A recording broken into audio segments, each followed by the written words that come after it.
Jiho walked through the automatic doors of the Galactic Creature Shelter on Station Epsilon 7. The air smelled strange, like metal and something sweet he could not name. All around him were cages and containment fields holding creatures from different worlds. Some had too many eyes. Others had no eyes at all. Some floated in the air. Others crawled on surfaces that should not be possible to crawl on. But Jiho was not here to see those creatures. He was here to see the dragons. Everyone in the galaxy wanted a dragon. Dragons were special. They could fly through space without needing a ship. They could speak with their minds. They could live for thousands of years. They were smart, strong, and beautiful. The rich aliens paid millions of credits for a dragon. Even a young dragon could make someone powerful. Jiho was not rich. He worked as a maintenance man on the station. He fixed broken pipes and cleaned air filters. He made enough money to eat and pay for his small room. That was all. But he had saved his credits for 2 years. He had enough now to adopt a dragon that nobody else wanted. The shelter worker was a tall alien with purple skin and 4 arms. Her name was difficult to say, so everyone called her Boss. She looked at Jiho with her large yellow eyes. "You want dragon?" she asked in broken universal language. "Yes," Jiho said. "I want to adopt one." Boss made a clicking sound with her mouth. "You are human. Humans are new here. Humans are weak. Why you want dragon?" Jiho did not get angry. He was used to this. Humans had only been traveling in space for 50 years. All the other species had been doing it for thousands of years. They thought humans were like children. "I want a companion," Jiho said simply. "Someone to share my life with," Boss clicked again. This time it sounded like she was laughing. "Companion? Dragon, not pet. Dragon is power. Dragon is weapon. Dragon is treasure. To me, a dragon is a friend," Jiho said. Boss shook her head but led him deeper into the shelter. They passed rows of young dragons.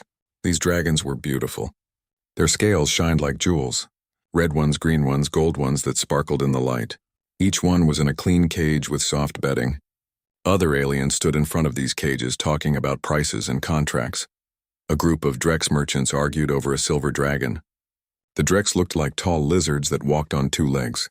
They wore expensive clothes and carried data pads that showed their wealth. 2 million credits, one Drex said. 2.5 million, another countered.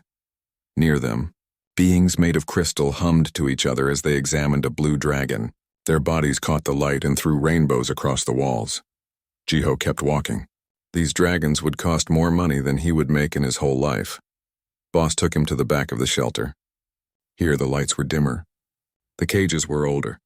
No other aliens were looking at dragons back here? "These are old dragons," Boss said. "Broken dragons. Sick dragons. Dragons nobody want. Cheap." There were 5 dragons in this section. One had only 3 legs. Another had burn scars across its body. A third dragon was so small it looked like a child, but Boss said it would never grow bigger because of a genetic problem. Then Jiho saw her. She was in the last cage, in the darkest corner. She lay on the cold floor with her head on her front legs. Her scales were dull gray like old stone. Her wings had tears in them. Long scars ran across her back. But it was her eyes that made Jiho stop walking. Her eyes were so sad, so empty.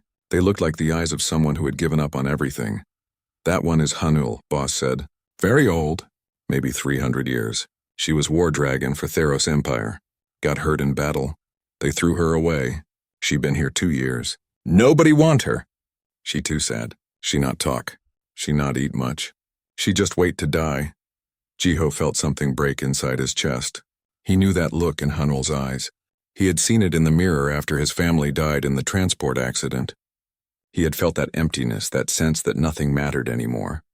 "How much?" Jiho asked quietly. "For her? 500 credits. I give discount. 300. I just want cage space." Jiho had 700 credits saved. "I will take her." Boss's eyes went wide. "You sure? This dragon is broken. She maybe die soon. She not companion. She not even really alive anymore. Just breathing." "I am sure," Jiho said. Boss made him sign papers.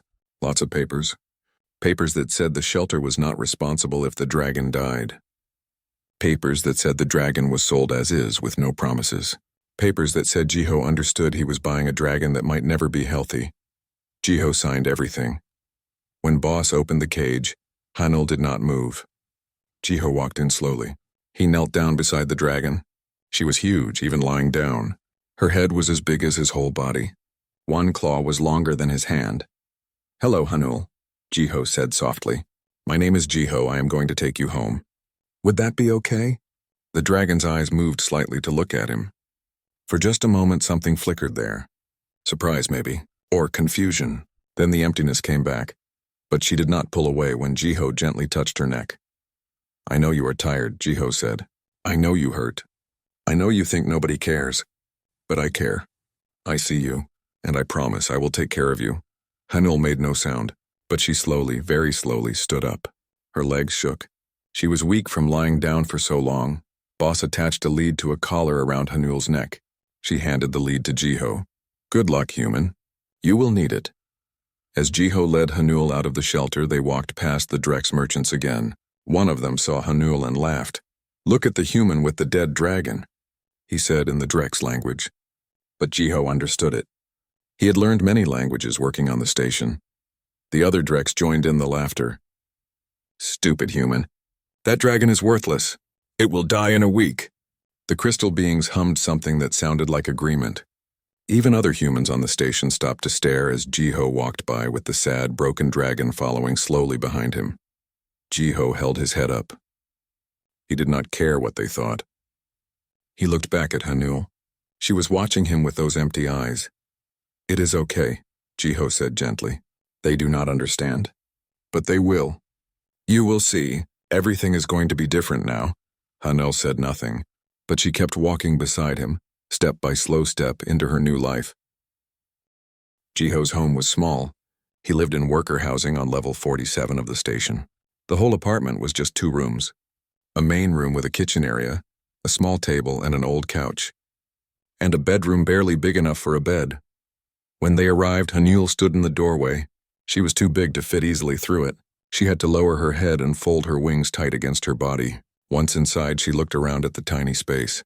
Then she looked at Jiho as if asking a question. "I know it is small," Jiho said, "but it is home. You can have the bedroom." "I will sleep on the couch." Hanul stared at him. Her eyes showed confusion for the first time. She made a small sound, almost like a question, but no words came out. "Really," Jiho said with a smile.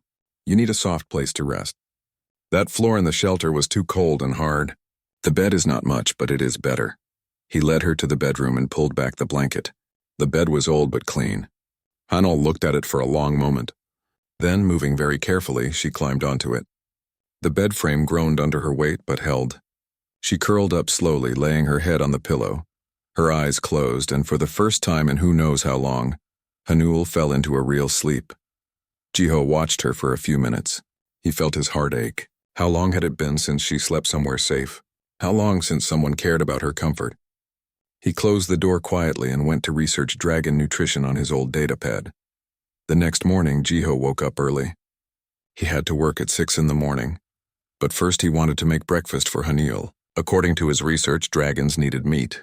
Lots of meat, but also certain minerals and plants that helped them digest and stay healthy. The problem was money. Good dragon food was expensive. The nutritional paste that the shelter used was cheap, but had no flavor and little nutrition. Jiho could not afford the premium dragon food sold in the stores, so he got creative. He went to the station market before work. There was a butcher there, a Corvin named Grek who sold meat to the station restaurants. At the end of each day, Grek had scraps and pieces left over that he could not sell. Jiho made a deal. He would clean Grek's shop every morning in exchange for the scraps. Grek agreed. "You humans are strange," he said, "working extra for dragon scraps." "She deserves real food," Jiho said simply. He also found a vendor who sold mineral supplements for cheap. They were past the official date, but still good. And there was a gardener named Somin, a human woman who grew plants in the station's hydroponics bay. She gave him herbs that would help Hanul's digestion. That first morning, Jiho made Hanul a meal. It was not fancy. Meat scraps cooked with herbs, mineral powder mixed in, some root vegetables on the side. He brought it to the bedroom on a large tray. Hanul was awake. She was sitting up on the bed watching the door. "Good morning," Jiho said cheerfully. "I made you breakfast." He put the tray down. Hanul looked at the food. She sniffed it, but she did not eat. "It is okay," Jiho said. "I know you are not used to eating much. But please try. Just a little bit, for me?" Hanul looked at him for a long time. Then she took a single small bite. She chewed slowly, swallowed, and took another bite. Jiho smiled. "Good, I have to go to work now. But I will be back at lunch. There is water in the big bowl by the door. Make yourself comfortable. This is your home now." Every day was the same routine. Jiho woke up early. He cleaned Greg's shop and got meat scraps. He prepared Hanul's breakfast. Then he went to his maintenance job. At lunch, he came home to check on her and bring more food. After work, he spent the evening with her. At first, Hanul barely ate. She slept most of the time. She did not make sounds. She did not move much. She was like a statue in his bedroom, breathing but not really living. But Jiho did not give up. He talked to her every day. While she ate breakfast, he told her about his day ahead. "Today I have to fix the air recycler on level 23. It keeps making a weird noise. I think there is something stuck in it." When he came home at night, he told her what happened. "You will not believe what I found in that recycler. A corvan had been throwing his food waste down the vent. I had to clean out 3 months of rotten food. It was disgusting." Hanul never answered, but her eyes followed him as he talked. Jiho also worked on her wounds. Dragons could heal themselves, but it took energy and care. Hanul had not healed because she had given up. But Jiho would not let her give up anymore. He bought medical supplies he really could not afford. Antiseptic gel, healing bandages, scar cream. Every evening he gently cleaned her wounds. The tears in her wings, the scars on her back, the rough patches on her scales. "This might sting a little," he would say softly, "but it will help you heal." I promise. His hands were always gentle, always patient. Even when Hanul flinched or pulled away, he waited. He never forced her. He never got frustrated. Slowly, very slowly, things began to change. After 2 weeks, Hanul started eating half her breakfast. After a month, she ate all of it. She even began to look forward to mealtimes. Jiho noticed her watching the door in the mornings, waiting for him to bring food. After 6 weeks, Hanul's scales began to change color.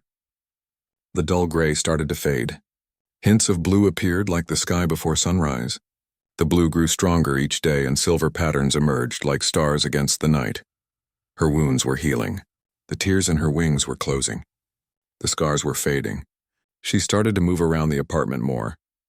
Sometimes Jiho came home to find her sitting in the main room instead of lying in the bedroom. Other people on the station noticed. Minho, another human who worked maintenance, stopped Jiho one day. "Hey, I saw your dragon in the window yesterday. She is looking better. What is your secret?" "No secret," Jiho said. "Just food, care, and time. But how did you afford dragon food on our salary?" Minho asked. Jiho explained about the meat scraps and the deals he had made. Minho looked impressed. "You are working 2 jobs, basically. Just to feed her? She is worth it," Jiho said. Even Somin, the human woman from hydroponics, commented, "Your dragon is becoming beautiful. I heard the Drex merchants talking about her. They said she looks like a different creature now." "She is different," Jiho said. "She is healing." But the biggest change happened 3 months after Jiho adopted her. Jiho came home from a long, tiring day. His back hurt from crawling through maintenance tunnels. His clothes were dirty. He was exhausted. Hanul was waiting in the main room. She was sitting up, her wings folded neatly. Her scales were now a deep, beautiful blue with silver patterns that seemed to glow softly in the light. But what made Jiho stop in surprise was her eyes. They were not empty anymore. They were bright, alert, alive. Hanul looked at him, and for the first time she made a sound. Not words yet, but a low musical rumble that came from deep in her chest. It was a sound of greeting, of recognition, of affection. Jiho felt tears come to his eyes. He walked over and sat down beside her. He placed his hand on her neck, feeling the warmth of her scales under his palm. "Hello, Hanul," he said softly. "I am glad you are here." Hanul lowered her head and gently touched her nose to his shoulder. It was the first time she had initiated contact with him. It was the first time she had shown him that she understood he cared. That he had saved her. That he had given her something she thought was lost forever. Hope. 6 months had passed since Jiho brought Hanul home. It was a regular morning. Jiho was preparing breakfast in the kitchen area, cutting meat and mixing in the mineral powder.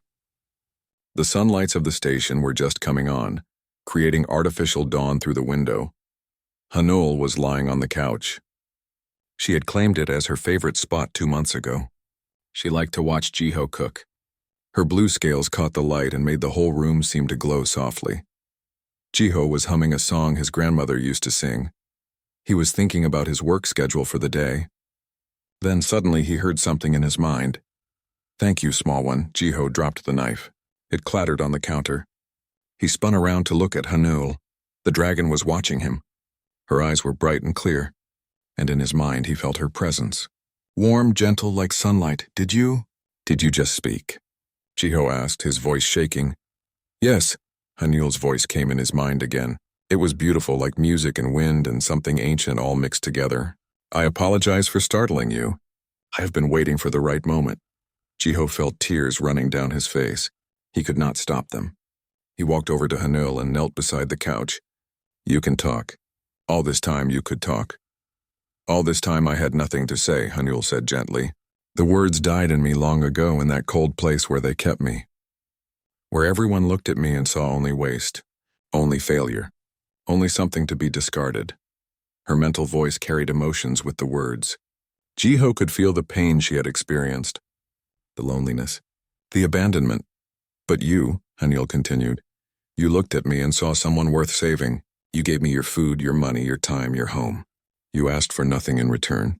In dragon culture, when one being does this for another, when they speak not just with words but with actions of pure care, we call it kindness. It is a sacred thing."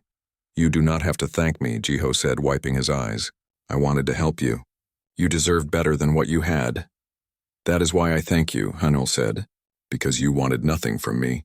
The Theros Empire wanted my power. The shelter wanted my space. Everyone who looked at me wanted something. Except you. You just wanted me to be happy, to be healthy, to live." Jiho placed his hand on her head. "Will you tell me your story? If it is not too painful." Hanul was quiet for a moment. Then she began to speak in his mind, sharing not just words but memories. Jiho saw them like he was watching a movie, but he also felt them. Hanul was born on a distant world where dragons flew freely. She was young once, full of joy and curiosity. She loved to fly through clouds and race with her siblings across the sky. Then the Theros Empire came. They were a powerful species with strong military and advanced weapons. They did not ask dragons to join them. They demanded it. Dragons who refused were killed, so Hanul and many others agreed to serve. For 300 years, Hanul fought in their wars. She protected their ships. She destroyed their enemies. She went where they commanded and did what they ordered. In return, they gave her nothing. No kindness, no friendship, not even respect. She was a tool to them, a weapon. Then came the great battle at Theros Prime. Enemy forces attacked the Theros homeworld. Hanul fought harder than she had ever fought. She saved thousands of Theros lives, but she was injured badly. Her wings were torn. Her body was burned. She could barely fly. After the battle, she expected some recognition, some care. Instead, a Theros commander looked at her injuries and said, "This dragon is no longer combat effective. Dispose of it." They took her to the shelter and left her there, like trash, like something broken that was not worth fixing. "I waited in that cage for 2 years," Hanul said. "Every day I thought about ending my own life. Dragons can do this if they choose. We simply stop our hearts. It would have been easy, but something made me wait. Some small part of me that wondered if maybe, just maybe, someone different would come. And I came," Jiho said softly. "And you came." Hanul agreed. "A human. A species so new to the stars that most beings do not take you seriously. A maintenance worker with barely any money. You should not have been able to afford even the cheapest dragon. But you saved for 2 years. And when you came, you did not choose a young, strong dragon. You chose me. The sad one in the corner. The one everyone said was worthless." "You were never worthless," Jiho said firmly. "Never. I know that now," Hanul said. "Because you showed me. Every morning when you woke early to make me real food, not that terrible paste. Every evening when you tended my wounds with such gentle hands. Every time you talked to me, even when I could not answer. You showed me that I have value simply because I exist. Not because of what I can do. Not because of my power. But because I am alive and life itself is precious." Jiho felt his chest tighten with emotion. "My grandmother taught me that," he said, before she died. "She said every living thing deserves kindness, even when it is hard. even when others do not understand. Your grandmother was very wise, Hanul said. I wish I could have met her. She would have loved you, Jiho said with a smile. After that day, everything changed again. But this time it was a happy change. Hanul began teaching Jiho about the universe. She had lived for 3 centuries and traveled to countless worlds. She knew languages, histories, cultures that humans had never even discovered yet. In the evenings, after Jiho finished work, they would sit together and Hanul would share her knowledge.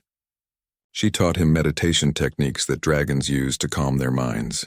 She showed him how to sense energy fields that most beings could not see. She told him stories of ancient times, of wars and peace, of species long gone. In return, Jiho shared human culture with Hanul. He played her music from Earth, old songs, new songs, classical and modern. Hanul loved music. She had never heard anything like human music before. Your species feels things so deeply, she said one night while listening to a sad song about lost love. Every emotion is big and strong. It is beautiful. Jiho also read her books. He read her poetry and novels and histories. Hanul absorbed it all with fascination. Humans write about hope so much, she observed. Even when things are dark, your stories always have hope. Why is that?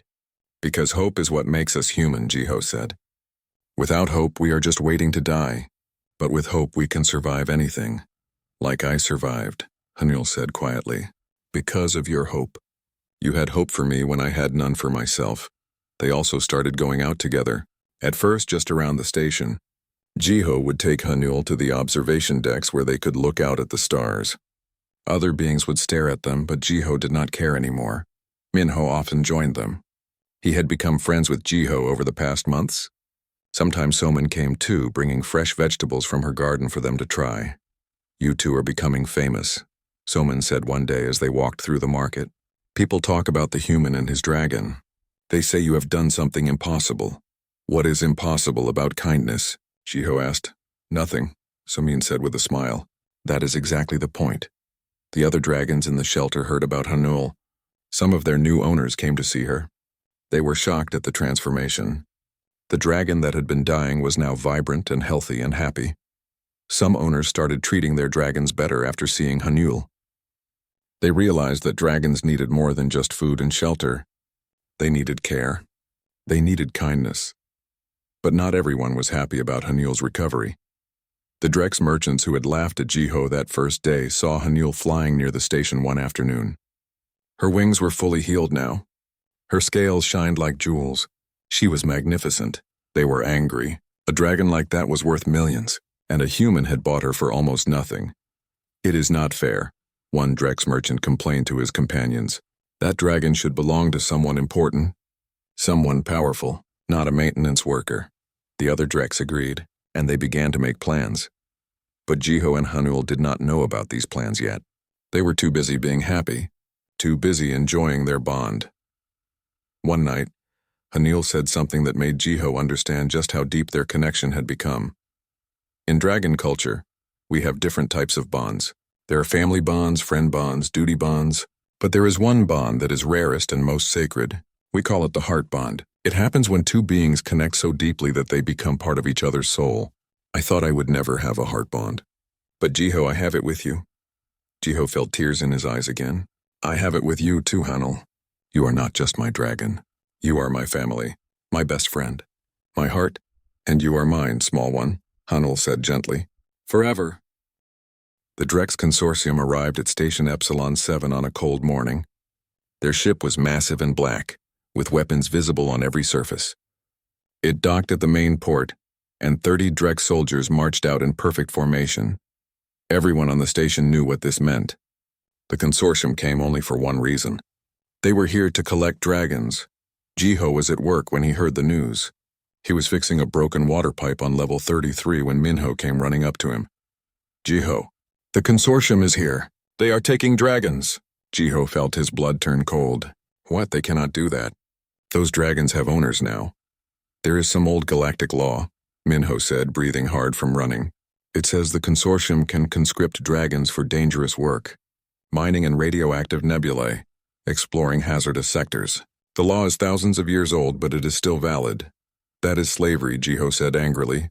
I know, Minho said. But humans have no power in galactic law. We are too new. Our opinions do not matter to them. Jiho, they have already taken 12 dragons from the station. Young ones, old ones, it does not matter. They are taking them all. Jiho dropped his tools. I have to get home. I have to protect Hanul. He ran. He ran faster than he had ever run in his life. Through corridors, downstairs, across walkways. His lungs burned. His legs ached. But he did not stop. When he reached his apartment, Hanul was waiting by the door. She had felt his panic through their bond. They are coming for you, Jiho said, gasping for breath. The Drex Consortium. They are taking all the dragons. Hanul's eyes darkened. I know. I can sense their intention. They want to use dragons as tools again, just like the Theros Empire did. I will not let them take you, Jiho said firmly. I promise, Jiho, Hanul said gently. You cannot fight the consortium. They have the law on their side.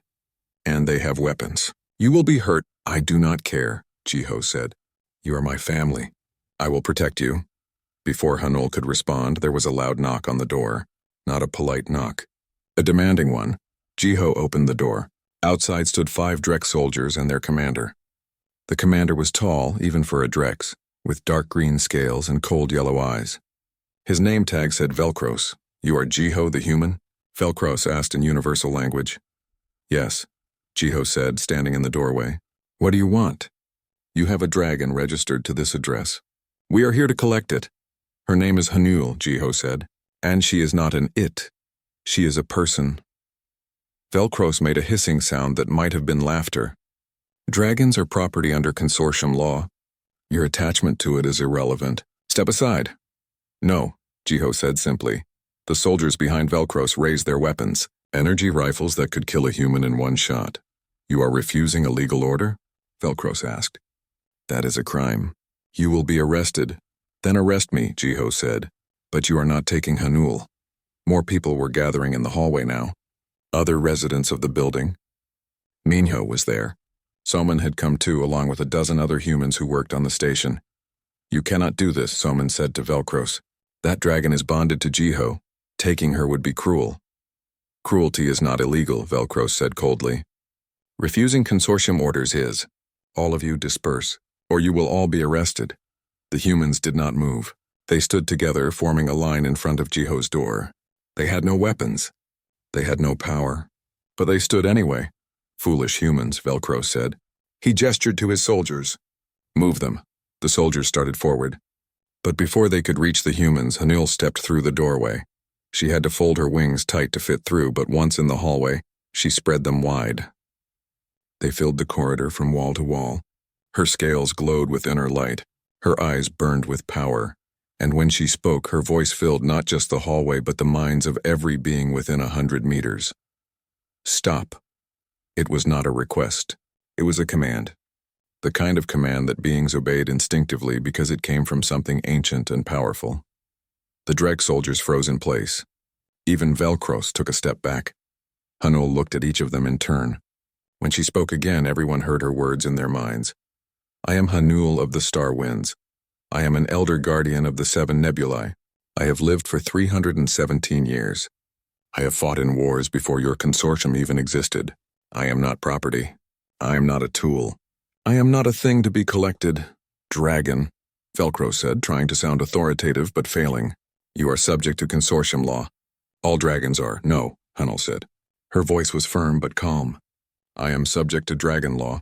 Dragon law is older than your consortium. Older than most civilizations in this galaxy. And dragon law says that an elder dragon cannot be conscripted, cannot be owned, cannot be commanded by anyone except the being they choose to bond with. That is not, Velcro started to say. It is true, Hanul interrupted. Check your own legal databases if you do not believe me. Dragon law is recognized by every major government in the galaxy. It has been for millennia. Your consortium knows this. They were simply hoping I was too broken to remember my rights. Velcros was silent. He was checking something on his datapad. His expression became angry. Even if dragon law protects you, Velcros said slowly, you are bonded to a human. Humans have no legal standing. The bond is not valid. The bond is absolutely valid, Hanul said. Dragon law does not care about the species of the bonded companion. It cares only about the nature of the bond. And my bond with Jiho is a heart bond, the deepest, most sacred bond in dragon culture. I chose him. I choose him still. And by dragon law, no force in this galaxy can separate us without my consent. More people were gathering now. Word had spread through the station about the confrontation. Aliens of every species were watching from doorways and corridors. Some were recording on their devices. This is not over, Velcro said angrily. The consortium will appeal. We will find a way. You will find nothing, Hunnell said. Because I will make sure everyone knows what you tried to do here. You tried to enslave a free dragon. You tried to break a sacred heart bond. You threatened innocent beings with weapons because they dared to stand up for what was right. How do you think that will look to the rest of the galaxy? Velcross's scales darkened with rage. You are making a mistake, Dragon. The consortium is powerful. We could destroy this entire station. You could, Hanul agreed. But you will not. Because there are 200 ships within a day's travel of this station, and half of them are from governments that respect dragon law. If you harm me or anyone here, you will start a war. Is your pride worth that? For a long moment, nobody moved. Nobody breathed. The tension was thick enough to cut. Then Velcros made a sharp gesture to his soldiers. We are leaving, but this matter is not settled. Yes, it is, Hanul said quietly. It was settled the moment you threatened my bonded companion. Leave now, and do not come back. The Drek soldiers left, walking quickly back toward their ship. The crowd of onlookers parted to let them through. Nobody said anything until the Dreks were gone. Then someone started clapping. Then someone else. Within seconds, the entire corridor erupted in cheers and applause. Jiho was shaking. He had not realized how scared he was until the danger passed. His legs felt weak. Hanil gently nuzzled his shoulder with her nose. It is over, she said in his mind. You are safe, I am safe. We are safe. You were amazing, Jiho said, his voice cracking with emotion. I have never seen anything like that. I have been holding that power inside for a very long time, Hanul said. It felt good to use it for something right. For someone I love. Minho came over and placed a hand on Jiho's shoulder. That was incredible. You faced down armed soldiers. You did not back down. I could not let them take her, Jiho said simply. She is my family. Soman was crying happy tears. Do you know what you just did? You stood up to one of the most powerful organizations in the galaxy. And you won, a human and a dragon together. Word of what happened spread fast. By evening, every being on the station knew the story. By the next day, news had spread to nearby systems. Within a week, the entire sector knew about the human who protected his dragon and the dragon who chose a human over her own freedom. Other dragons in the consortium's custody began demanding better treatment. They cited Hanul's case as proof that dragon law still mattered. Some were released. Others had their conditions improved, and humans who had been dismissed as weak and unimportant suddenly had respect. Because one human had shown something that many advanced species had forgotten: courage, loyalty, love. That night, as Jiho and Hanul sat together looking at the stars through their window, Hanul said something that made Jiho understand just how much had changed. You saved me twice, small one. Once from the shelter, and once from slavery. How can I ever repay you? You do not owe me anything, Jiho said. You are my friend, my family. Friends do not keep score. Then I will say only this, Hanul said softly. I am proud to have a heart bond with you, and I will protect you just as you protected me for as long as I live. Deal, Jiho said with a smile. 3 months after the confrontation with the Drex consortium, life on Station Epsilon 7 was very different. The station had become famous. Ships came from all over the sector just to see the place where a human and dragon had stood against the consortium, and won. Jiho still worked his maintenance job. He still cleaned pipes and fixed air filters. But now when he walked through the corridors, people greeted him with respect. Aliens who used to ignore humans now nodded politely. Some even asked for his advice. How did you bond with your dragon so deeply? A Viren merchant asked him one day. I have 3 dragons, but they barely tolerate me. Do you treat them as equals? Jiho asked. Or as property? The Viren looked uncomfortable. They are dragons. They are valuable assets. There is your problem, Jiho said gently. Hanul is not my asset. She is my friend. Try being friends with your dragons. See what happens. Word spread. More and more dragon owners started changing how they treated their dragons. They gave them better food, more freedom, more respect. And surprisingly, the dragons responded. They became healthier, happier, more cooperative. The shelter where Jiho had adopted Hanul changed too. Boss, the purple-skinned alien who ran it, started a new program. Instead of just selling dragons to whoever had money, she now interviewed potential adopters. She wanted to make sure they would treat the dragons well. You changed my mind, Boss told Jiho when he visited. I always thought dragons were just valuable creatures to sell. But you showed me they are people. They deserve good homes, good families. The biggest change came from the dragons themselves. Dragons across the galaxy heard about Hanul. They heard about the human who had saved a broken dragon with nothing but kindness. They heard about how Hanul had stood up for herself and for him. And they started demanding their own rights. Dragons who were forced to work dangerous jobs refused until their conditions improved. Dragons who were mistreated left their owners and sought new ones. Some dragons even came to Station Epsilon 7, hoping to find humans who would treat them the way Jiho treated Hanul. Minho adopted a young green dragon named Duri. Soman bonded with an older bronze dragon called Taeyang. Soon a dozen humans on the station had dragon companions, and all of them followed Jiho's example, treating their dragons with respect and love. One day an official delegation came to the station. They were from the Galactic Council, the governing body that made laws for most of the civilized galaxy. They wanted to meet Jiho and Hanul. The meeting took place in the station's main conference room. Jiho wore his best clothes, which were still just clean work pants and a simple shirt.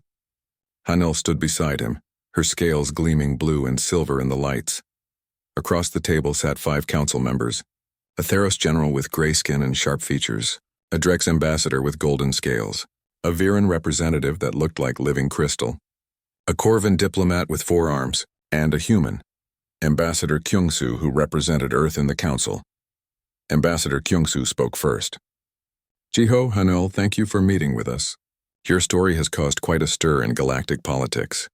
We did not mean to cause trouble, Jiho said honestly. We just wanted to live our lives. You have done much more than that, Kyungsu said with a smile. You have started a movement. Dragons everywhere are demanding to be treated as people, not property. And humans have gained significant respect for showing compassion to a species that many considered just valuable animals. The Theros general leaned forward. I was a commander in the Theros military. I gave the order to send many dragons to the shelter when they were injured. Watching what happened with you two has made me realize how wrong we were. The Theros Empire has issued a formal apology to all dragons we mistreated. Hanul looked at the general. Her expression was unreadable. Words are a start, but what matters is action. Will you actually change? We already have, the general said. All dragons in Theros service are now treated as military personnel, with full rights, benefits, and the option to leave service if they choose. We are also funding medical care for dragons we injured.